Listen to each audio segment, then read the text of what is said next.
अस्सलाम वालेकुम बच्चों। मैं सैयद अब्दुल वाजिद सर आप तमाम बच्चों का फैज़ान हक उर्दू हाई स्कूल की जानिब से खैर मकदम करता हूँ।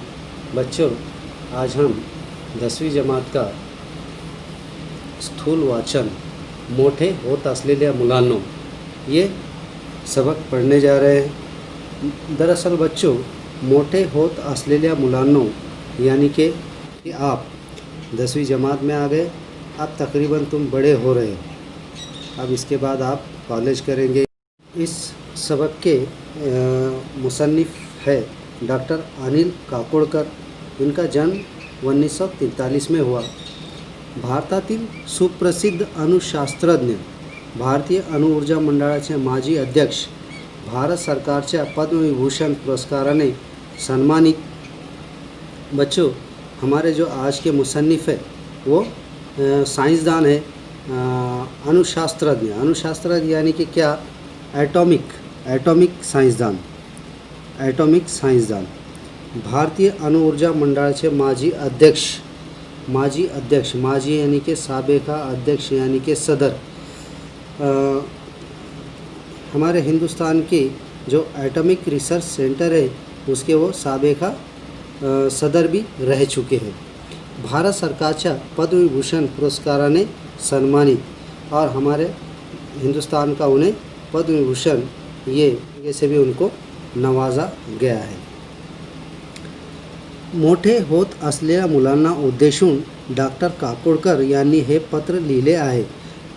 बच्चों, इस सबक के अंदर आपको मद्देनज़र रखते हुए डॉक्टर अनिल काकोडकर इन्होंने ये खत लिखा है बच्चों के लिए। त्यांचे बार्कमधील अनुभव मुलांच्या भाव विश्व निश्चित समृद्ध करतील। कुठल्याही मोठ्या कामाची सुरुवात असंख्य छोट्या छोट्या कामामधून होत असते, म्हणून कोणतेही काम कमी दर्जाचे न मानता ते करायची सवय ठेवली तर मोठी कामे करताना अडचणी येत नाही, असा संदेश ते या पाठात देतात।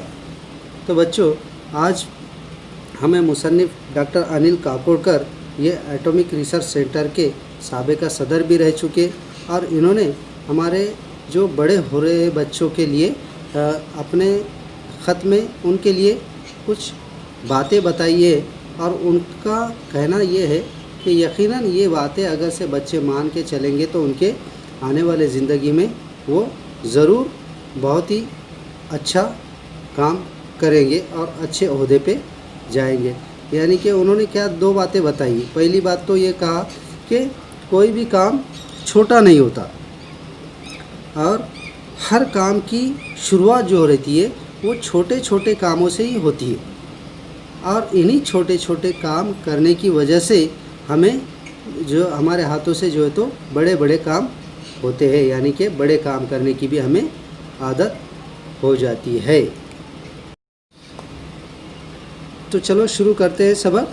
मोठे होत असलेल्या मुलांनो, या पत्रातून मी तुम्हाला माझे बार्कमधील 2 अनुभव सांगणार आहे। मला खात्री आहे माझे हे 2 अनुभव तुम्हाला अधिक अभ्यास करून तुमच्या भूमिका निश्चित करायला मदत करतील। बच्चों, यहाँ पे मुसन्निफ़ हमें ये कह रहे हैं कि बार्क यानी कि क्या। अब ये बार्क का मतलब होता है Bhabha, doctor Bhabha atomic research centre,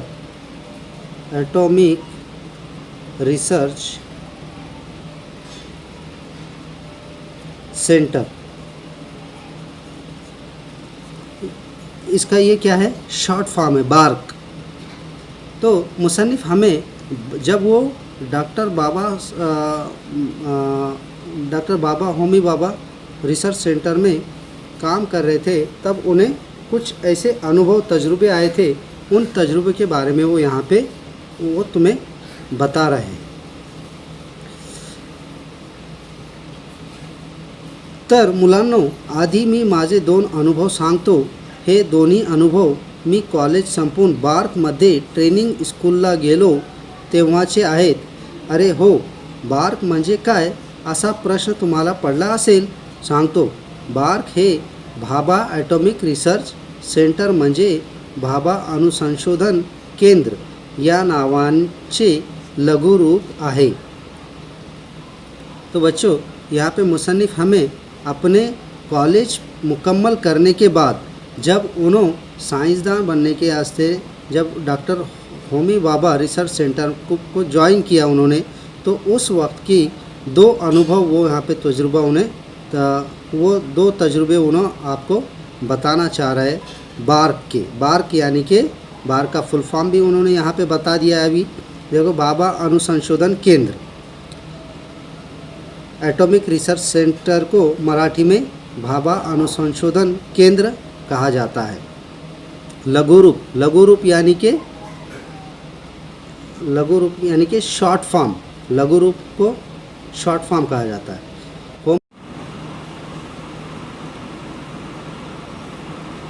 Homi Bhabha यांनी भारतातील अणुसंशोधनाचा पाया घातला म्हणून त्यांचे नाव या संस्थेला दिले आहे।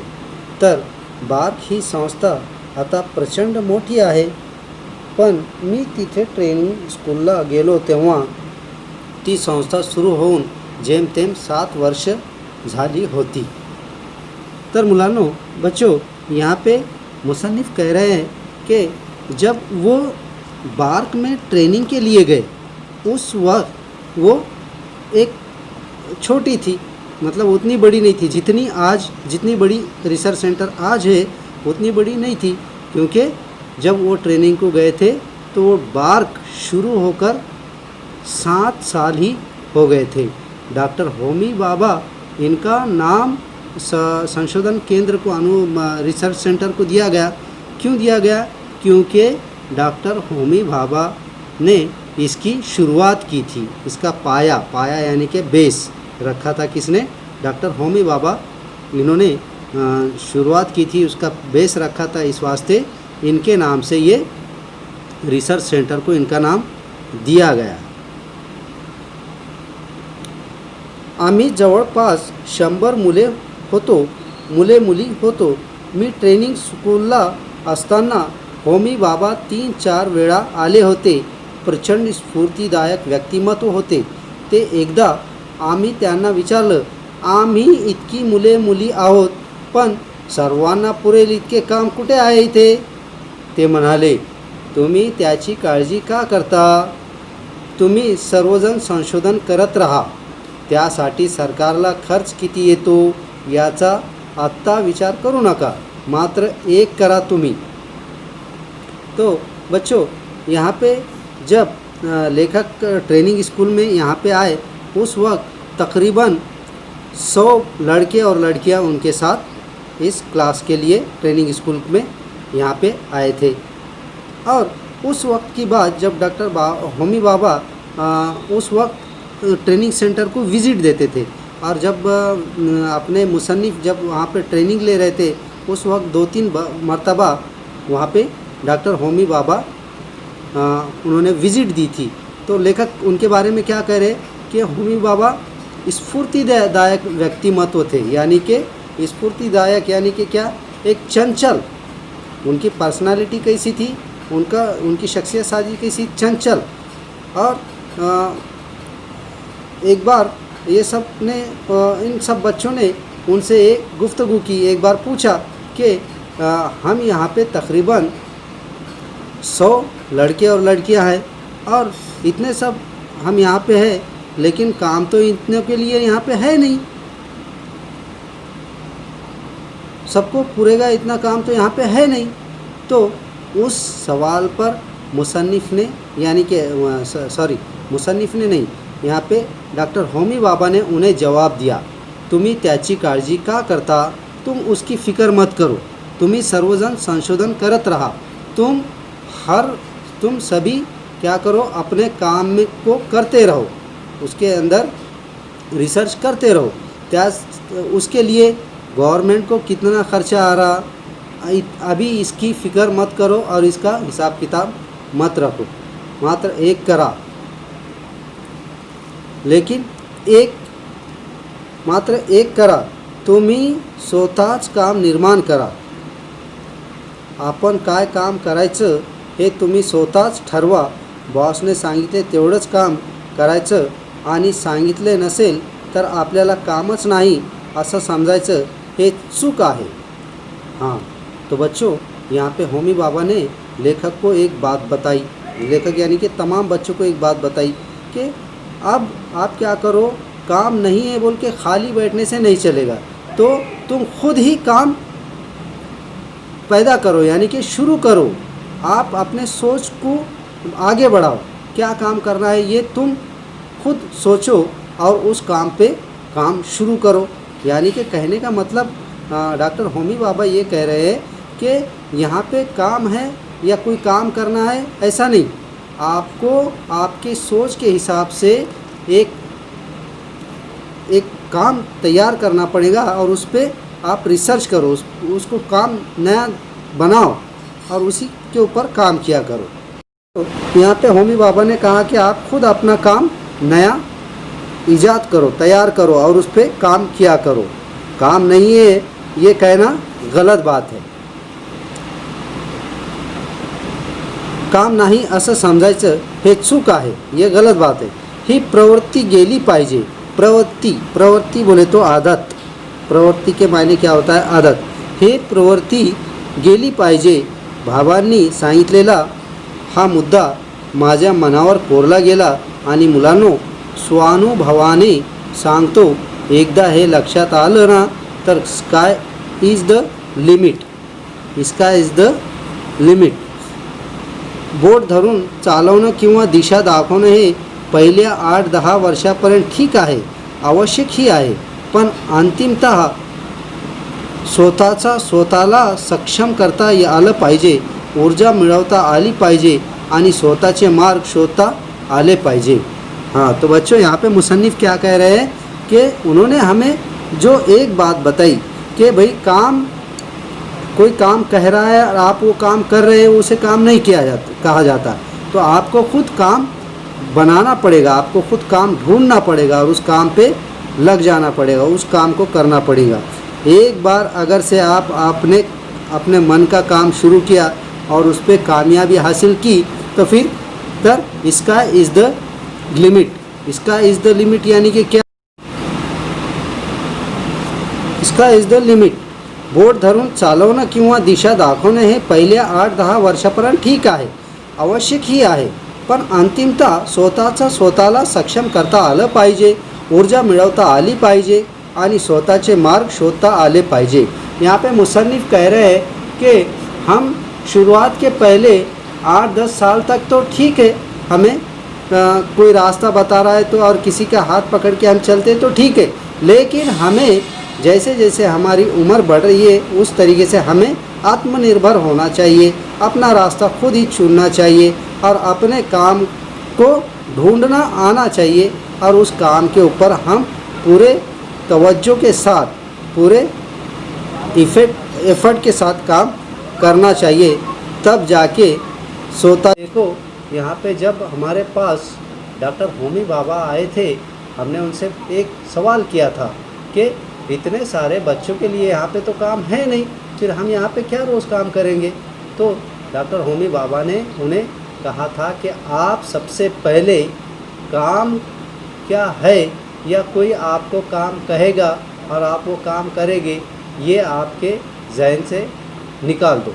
आपको खुद क्या करना है? काम ढूंढना है, यानी कि निर्माण करना है, बनाना है और उसी काम पे आपको लग जाना है, पूरे तवज्जो के साथ वो काम शुरू करना है. और तब जाके जब आप वो काम करने में मज़ा आएगा, वो काम एक तरीके से जैसे जैसे आगे आगे बढ़ता जाएगा उस तरीके से आपको उसमें मज़ा भी आएगा.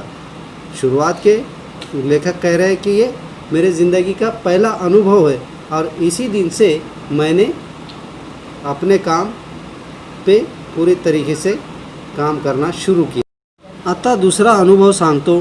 ट्रेनिंग स्कूलमधील प्रशिक्षण संपवून मी बार्कमध्ये इंजिनियर म्हणून जॉईन झालो. तेव्हा तिथे मेटलायझिंग प्रक्रियेवर मला काम करायला सांगण्यात आलं.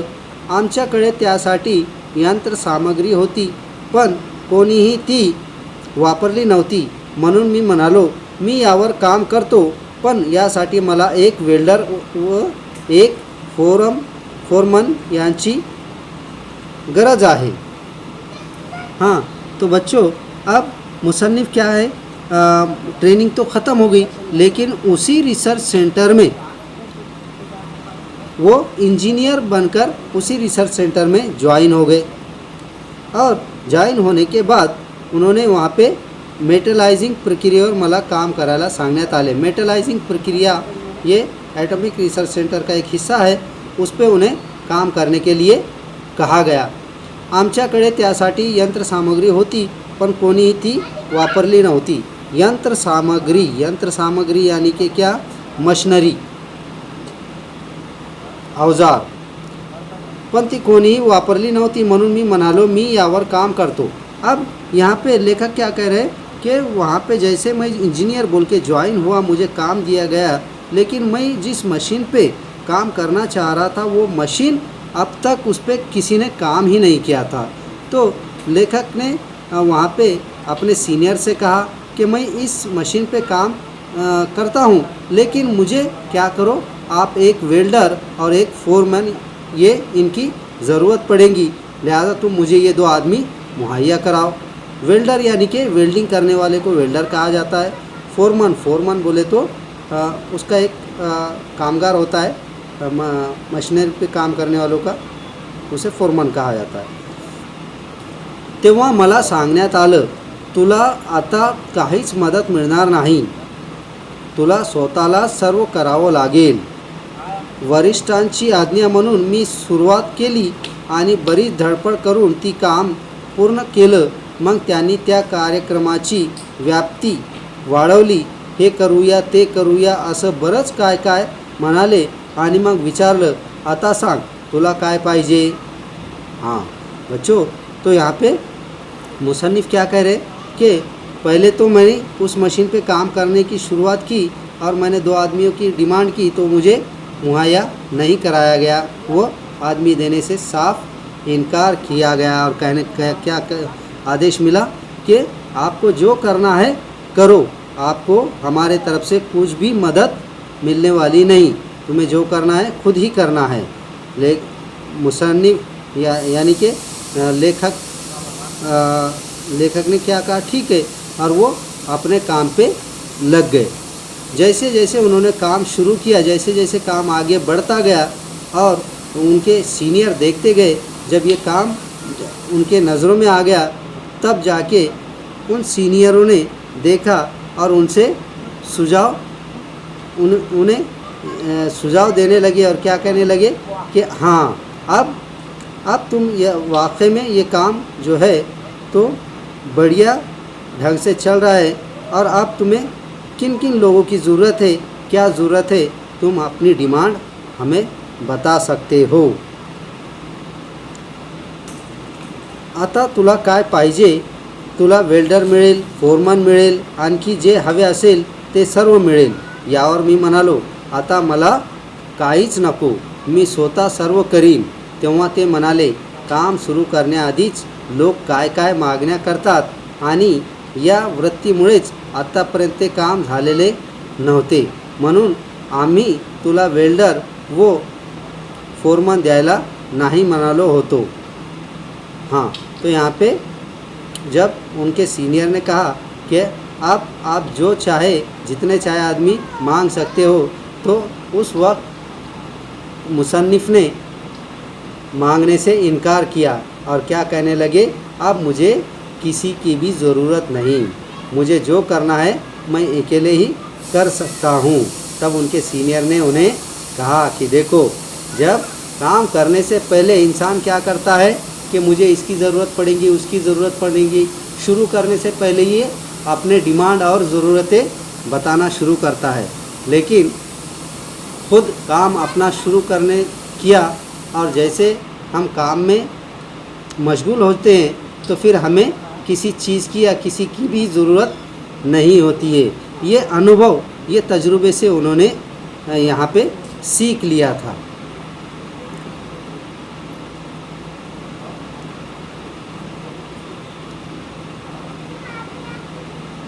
मात्र आता तुझ्या हाताखाली पाहिजे तेवढे लोक घे. आता ते तुझं ऐकतील, कारण त्यांनी पाहिलं तू हे करू शकतोस. आणि आता हेही लक्षात घे की एकटा माणूस जास्त काम करू शकत नाही. थोडक्यात काय तर तुम्ही करू शकता हे आधी दाखवा, मग इतरांना काम सांगा. आपल्याला येत नसताना दुसऱ्यांना काम सांगणं योग्य नाही. हा धडा त्या दुसऱ्या अनुभवातून मी शिकलो.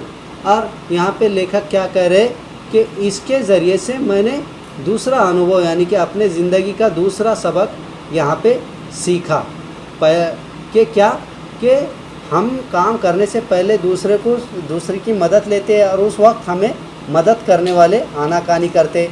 जब हम अपने काम में परफेक्ट होते हैं तो फिर जो हमारे पीछे हाथ के नीचे काम करने वाले वो भी हमारी इज्जत करते हैं, और क्योंकि वो समझते हैं कि इन्होंने बहुत ही बढ़िया काम किया है, और इसी तरीके से वो भी काम में शुरू हो जाते हैं.